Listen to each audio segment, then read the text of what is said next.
U.S. allies and other countries have weighed in on U.S. President Donald Trump's threat to abandon a nuclear deal between global powers and Iran, saying they will continue to back the agreement. Trump, in a long-awaited Iran policy speech on October 13, vowed to step up pressure on Iran, assailing Tehran as a rogue regime and threatening to walk away from the deal if what he called serious flaws are not fixed. The American president slammed Tehran for what he said are violations of the spirit of the agreement, in part for its continued testing of ballistic missiles and its support for extremists in the Middle East. While the United States adheres to our commitment under the deal, he said, the Iranian regime continues to fuel conflict, terror, and turmoil throughout the Middle East and beyond. In the 2015 deal, signed during the U.S. presidency of Barack Obama, Tehran agreed to curtail its nuclear activities in exchange for relief from international sanctions. Other signatories to the accord are Russia, China, Britain, France, and Germany. Trump stopped short of renouncing the accord, but refused to certify Iran's compliance and said he would ask Congress to strengthen a U.S. law to put additional pressure on Tehran and deny it a path to develop nuclear weapons. In reaction to Trump's speech, U.S. allies Britain, France, and Germany reinforced their stance in favor of maintaining the Hardware deal, which they said was in our shared national security interest. European Union Foreign Policy Chief Federica Mogherini called the nuclear deal a robust agreement that is working, and cannot be terminated by any one leader. The President of the United States has many powers. Not this one, she added. We encourage the U.S. administration and Congress to consider the implications to the security of the U.S. and its allies before taking any steps that might undermine the accord, such as reimposing sanctions on Iran lifted under the agreement, the leaders of France, Britain, and Germany warned in a joint statement. The statement was signed by French President Emmanuel Macron, German Chancellor Angela Merkel, and British Prime Minister Theresa May. In a separate statement, Macron said he reassured Iranian President Hassan Rouhani that France remained committed to the nuclear deal. Macron also said he is considering visiting Iran after speaking by phone with Rouhani, the Élysée presidential office said October 13. A trip to Iran by the president, at the invitation of President Rouhani, has been considered, the Élysée said. The Iranian presidential website said the visit would happen next year. In response to Trump's speech, Rouhani said in a televised address that the United States is standing against an international treaty and that it would lead to Washington's isolation. Today, the United States is more than ever opposed to the nuclear deal and more than ever against the Iranian people, Rouhani said. The Iranian leader added that as long as Iran's interests are preserved, Tehran will remain with the deal, and he rejected the inclusion of any new clauses to the agreement. Iranian Foreign Minister Mohammad Javad Zarif, who led the Iranian negotiations with the world powers which resulted in the 2015 agreement, blasted Trump's use of the phrase Arabian Gulf rather than Persian Gulf during the speech. Everyone knew Trump's friendship was for sale to the highest bidder. We now know that his geography is too, Zarif wrote on Twitter, referring to the U.S. alliance with Iran's regional rival, Saudi Arabia.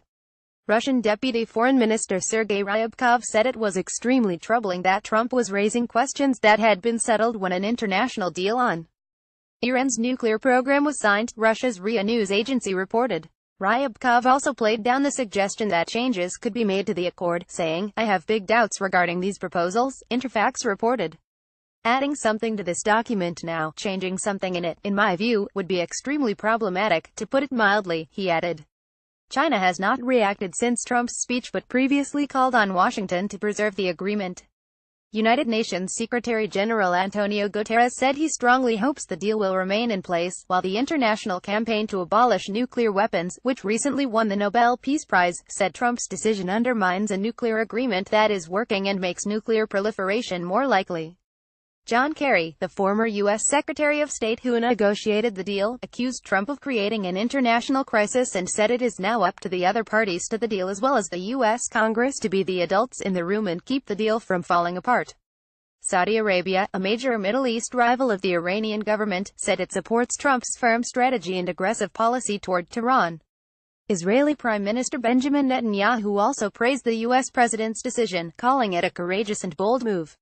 Trump also announced tough sanctions on Iran's hardline Islamic Revolutionary Guards Corps IRGC for what he called its support for war and terror abroad, a move Tehran warned would bring a proportionate response from its side. The president did not, however, designate the IRGC a foreign terrorist organization. During his campaign and into his presidency, Trump has consistently blasted the nuclear deal, calling it the worst ever accord negotiated by the United States and an embarrassment. Although he did not pull out of the accord, the president did threaten to walk away from it later if his administration working with Congress and U.S. allies cannot eliminate the deal's many serious flaws. Among the flaws, Trump cited the so-called sunset clauses in the nuclear accord that set expiration dates for some nuclear restrictions against Tehran and said he would work to remove them from the agreement. In just a few years, as key restrictions disappear, Iran can sprint toward a rapid nuclear weapons breakout, Trump said. We got weak inspections in exchange for no more than a purely short-term and temporary delay in Iran's path to nuclear weapons. In the event that we cannot reach a solution working with Congress and our allies, then the agreement will be terminated. Our participation can be cancelled by me, as president, at any time, he asserted. Under U.S. law, the president is required every 90 days to certify whether Iran is complying with the terms of the nuclear deal. Trump said that, based on the factual record, I am announcing today that we cannot and will not make this certification. We will not continue down a path whose predictable conclusion is more violence, more terror, and a very real threat of Iran's nuclear breakout.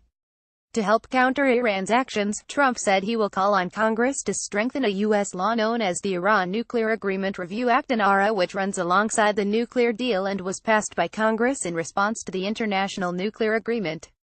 U.S. officials said Trump would ask lawmakers to set firm trigger points related to Iran's nuclear and ballistic missile programs, the crossing of which would immediately and automatically reimpose sanctions against Iran. The Republican-controlled Congress will have 60 days to consider any amendments to INARA. Along with amending it, Trump announced further non-specific goals as part of his new strategy to address the full range of Iran's destructive actions. He said the United States will work with allies to counter Iran's destabilizing activity and support for terrorist proxies, place additional sanctions on Tehran to block its financing of terror, and address the regime's proliferation of missiles and weapons that threaten its neighbors. U.S. officials said any sanctions reimposed under INARA would not necessarily remove the United States from the multilateral nuclear accord. The International Atomic Energy Agency (IAEA), which is responsible for certifying the multilateral nuclear deal, disputed Trump's claim that inspection processes are weak, saying that at present, Iran is subject to the world's most robust nuclear verification regime.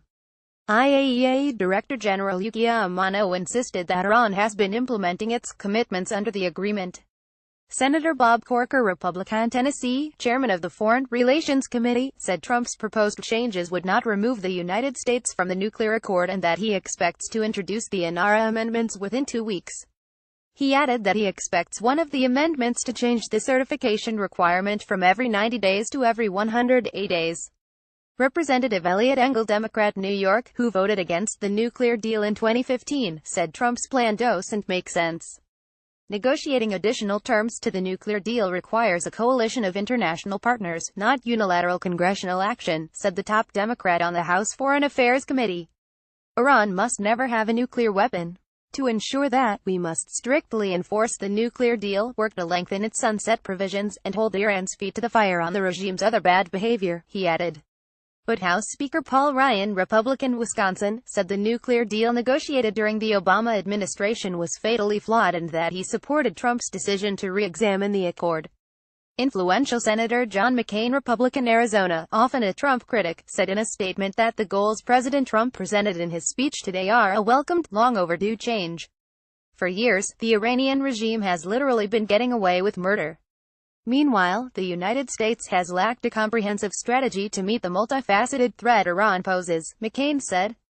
Mara Karlin, a former senior U.S. Defense Department official involved in policy, strategy, and planning for Middle East affairs under both Democratic and Republican administrations, said Trump's actions represented a lot of bluster with not a lot of change. It seems as though we went through this giant hullabaloo, where the president was threatening to tear up this deal, per his political promises throughout the election and afterward, she told RFERL. And instead, what he's choosing to do is really defer his power to Congress. So the Washington story is this is a diminution of executive power. The Europe story is the European allies have been really put through the ringer for not terribly much, she added. With reporting by RFERL's Mark Najarian and Mike Eckel, AP, Reuters, and AFP.